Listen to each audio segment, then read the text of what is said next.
Ever get the feeling like when people talk about progress, it's kind of one-sided? Yeah, like there's only one way to do things, one way to be modern. Exactly. And it usually comes with all these assumptions, right? Like it's the West's way or the highway. But get ready to ditch that idea Mm. because we're diving into multiple modernities, We've got a whole stack of research lined up, some history, even dipping into communist theory. all to figure out how different cultures are experiencing and even shaping what modern even means around the world. It really makes you rethink things. For the longest time, everyone assumed the world was slowly becoming more Western. Like everyone was headed for the same destination, just at different speeds. Right, like a blueprint was already set. Hmm. But when you actually look at what's happening on the ground, in Asia, Africa, you name it, it's just not that simple. Yeah, I mean, we're all more connected than ever, right? Globalization, the internet, that whole global village thing. Does that automatically mean everyone's becoming the same? Not at all. And that's where things get interesting. When cultures try to create something outside that Western model. Do they actually break free? Yeah, or are they still stuck in that framework even when they're pushing against it? Ooh, okay, now that's a head scratcher. So where do we even start unraveling this whole thing? Let's go big. Communism. At least in the West, there was this idea that it was a totally new modernity, a complete rejection of capitalism and everything the West stood for. But when you go back to the source material, what the communist thinkers themselves were saying, It's not so black and white. not even close. They were still all about industrialization, central planning, scientific Which progress. are all very much part of the Western playbook when you think about it. Exactly. One scholar even called it a civilizational mirage. This idea of a radical alternative that was still deeply rooted in the very thing it was trying to escape. So maybe creating a completely new modernity from scratch, this is not really possible. It makes you wonder if those alternatives are sometimes more about stepping back from the global game than actually building something new. That's a really important distinction. And it's not just about communism, right? Hmm. You see these same dynamics happening when you look at how Islamic societies are navigating the modern world. Absolutely. There's this stereotype, that Islam and modernity just don't mix. Like religion equals tradition and tradition equals anti-progress. Right, as if they can't coexist. But that feels way too simplistic, doesn't it? It ignores so much, and a perfect example is how Islamic women are engaging in public life. Because there's this assumption that modernity means women just abandon traditional roles. Right, become Western feminists, basically. As if there's only one way to be a modern woman. But we know it's way more complicated than that. Exactly. We see Islamic women entering public spaces, leading change, but also drawing strength from their faith, from their traditions. It directly challenges that narrow view of what modernity means, showing that religion can actually be a source of agency. It's about forging your own path, not just following someone else's. Right, creating your own blend of tradition and modernity. The book, The Forbidden Modern, delves into this really well, by the way. Definitely adding that to the reading list. And it makes you realize we have to constantly question those assumptions, right, about what modern even is. Yeah. Which takes us to another fascinating region, East Asia. It's a whole different ballgame. Because when we think about modernization, it's often through this individualistic lens, right? Like Okay. the individual comes first. But East Asia, with its Confucian roots, kind of flips the script. Completely. You have this emphasis on community, duty, public service. These values haven't disappeared in the face of rapid modernization. If anything, they've adapted and intertwined. Look at Japan, South Korea, even China. So instead of individual ambition being the driving force, it's more about the collective good. For sure. Some scholars even argue that we're witnessing the emergence of a distinct Confucian modernity, where economic growth and social cohesion aren't mutually exclusive. Now that's a concept worth unpacking. It really makes you reconsider those assumptions about what progress should look like. Like maybe it doesn't always have to be about putting the individual above all else. It challenges the whole narrative. Are there other ways to build a thriving modern society that don't fit that Western mold? That's the beauty of this multiple modernities idea. It pushes us to broaden our perspective, acknowledge that there's no single path to get where we're going. And speaking of different paths, let's turn our attention to a country that's often seen as, well, the poster child for Western modernity, the United States. But isn't American modernity just like an extension of what we see in Western Europe? There are definitely shared threads.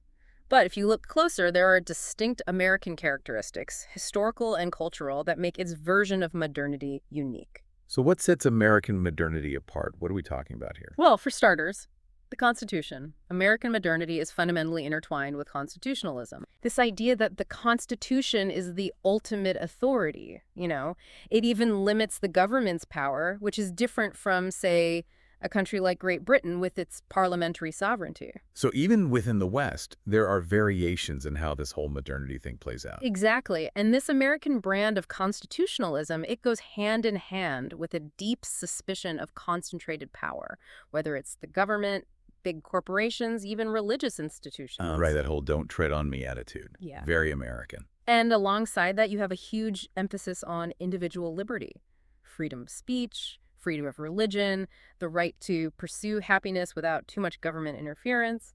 You can really see how these historical and cultural threads weave together to create this distinct version of modernity in the U.S. Which just proves there's no single recipe, no one-size-fits-all approach to becoming modern. Absolutely. And then there's another element that's fascinating, what some scholars call civil religion in America. Hold on, back up. Does that mean the U.S. is like a theocracy? Not at all. It's more about this sense of shared values, shared ideals that act as a unifying force, often rooted in this kind of secularized Protestant ethos. So even with all that emphasis on individual liberty, there's still this underlying set of common beliefs that brings people together. Precisely. And this civil religion has profoundly shaped American identity and how the U.S. sees itself in the world.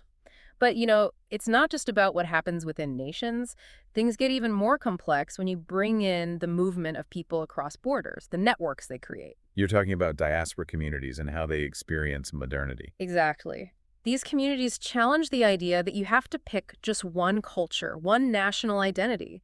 They maintain these ties with their homelands while also building lives in their new countries. It's like they're bridging multiple worlds at once, creating these fluid identities that don't fit neatly into boxes. It's remarkable. Take, for example, the rise of Hindu temple building across the U.S. These temples aren't just places of worship. They're vital community centers helping preserve traditions while adapting to life in a new place. Creating a piece of home while forging a new path. Yes. And it's not limited to religious institutions either. Think about Chinese lineage groups. They stay connected across borders through family and business networks. It just shows that these connections can be cultural, economic, deeply personal, all at the same time. In our globalized world, the old model of one nation, one identity is definitely breaking down. People are creating these multi-layered identities that are much harder to define. But I imagine this constant interplay of tradition, modernity, and global forces isn't always smooth sailing. You're absolutely right. Sometimes these forces clash, and the outcomes can be really unexpected, even unsettling, and India really highlights this. What makes India such a fascinating case study here? Well, you have this nation undergoing these rapid transformations, right? Embracing democracy, a market economy. Modernizing at a breakneck pace. Right, but at the same time, you have these deeply entrenched social structures like the caste system, which don't just disappear overnight. It reminds us that modernization and social progress aren't always on the same timeline. Exactly. India shows how modernization can actually worsen existing inequalities, create new tensions. Social change is rarely linear or predictable. It's a good reality check for sure. Modernity may be a powerful force, but it doesn't automatically solve all of society's problems. It's a process, and like any process, it comes with both huge promise and potential pitfalls. And that leads us to another complex legacy, especially in the context of the former Soviet Union: ethno-federalism. Okay, I'm not gonna lie, ethno-federalism sounds kind of intimidating. Can you break that down for us? It's simpler than it sounds. It's basically a system where different ethnic groups within a country get a certain level of autonomy. Often they have their own territories, sometimes even their own political institutions. So the idea is to acknowledge the diversity within a country's borders and prevent conflict. In theory, yes. But in practice, the legacy of ethno-federalism is mixed. In the Soviet Union, it was meant to manage this huge diversity within its borders, but it also ended up reinforcing those ethnic divisions. And when the Soviet Union collapsed, Those divisions became fault lines. in many ways. The tragic situation with the Chechens in Russia is a prime example. They had some autonomy under the Soviet system, but when they wanted full independence, it turned into a brutal conflict. It goes to show that the past doesn't just disappear, even as societies modernize and evolve. those historical legacies, they have a way of shaping the present. It's like Awesome. trying to fit a square peg in a round hole, Yeah. right? You can try, but it's going to be messy. Which takes us back to that big question we started with. Is there really only one way to be modern? After everything we've talked about, even just scratching the surface, it's clear that's not the case at all.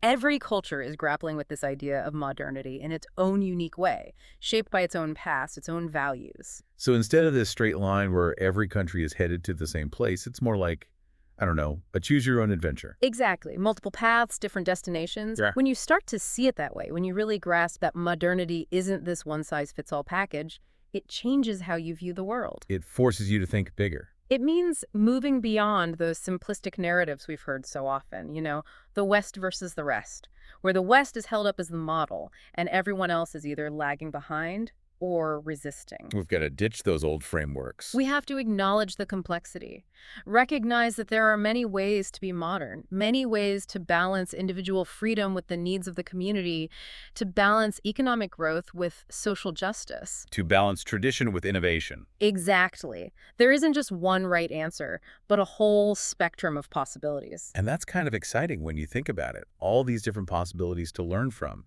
to be inspired by. Instead of trying to fit everyone into the same box, we can learn from each other's successes, each other's challenges.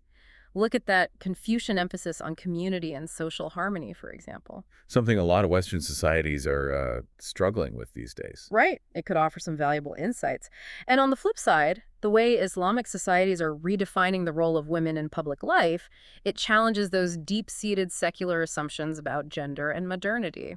There's this cross-pollination of ideas happening, this willingness to question assumptions, to consider new ways of thinking. And that's how it should be. It's not about copying each other, but about this global conversation, this constant evolution of what it means to be modern in a world that's changing so rapidly. It's a conversation we all need to be a part of, and it makes you realize if modernity isn't some fixed endpoint, if it's this ongoing process, what's our role in all of this? How do we help shape the future? That's the million-dollar question. Because it's easy to feel powerless in the face of these massive global forces, right? Like globalization, technological change. Just getting swept along with the current. But I think we have more agency than we realize. We can influence the direction of these changes, at least within our own communities, our own spheres of influence. This idea of multiple modernities, it empowers us to become active participants in shaping the future. Instead of just being shaped by it. Yes. It's about questioning those easy answers, challenging the dominant narratives, and really thinking critically about what kind of world we want to create. Not just accepting the status quo, but actively building something better. Exactly. It's about recognizing that we all have a voice, and those voices collectively, they can make a difference. And those choices we make every day, they matter. They contribute to the kind of future we're building. A future that's more just, more equitable, more sustainable for ourselves and for generations to come. It's a powerful message. That even amidst all the chaos and uncertainty, we still have the power to shape a better future.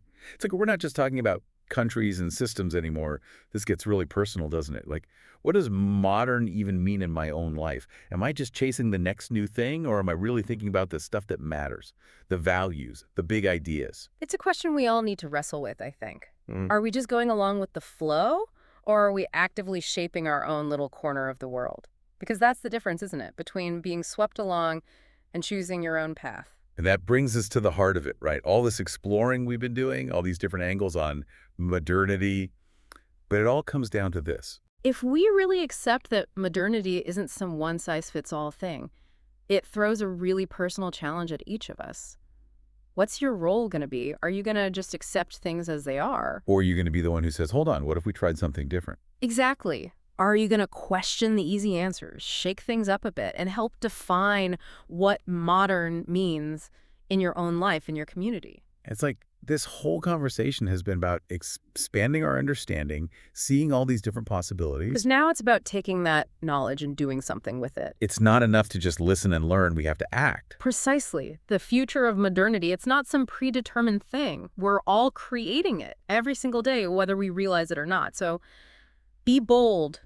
Ask the tough questions. Don't settle for easy answers. Your voice matters. Your choices, they matter. And they all add up to something bigger. They shape the kind of world we're building. A world that's hopefully more just, more equitable, more meaningful for everyone. And on that note, we'll leave you with those big questions to ponder. Thanks for joining us for this deep dive into multiple modernities.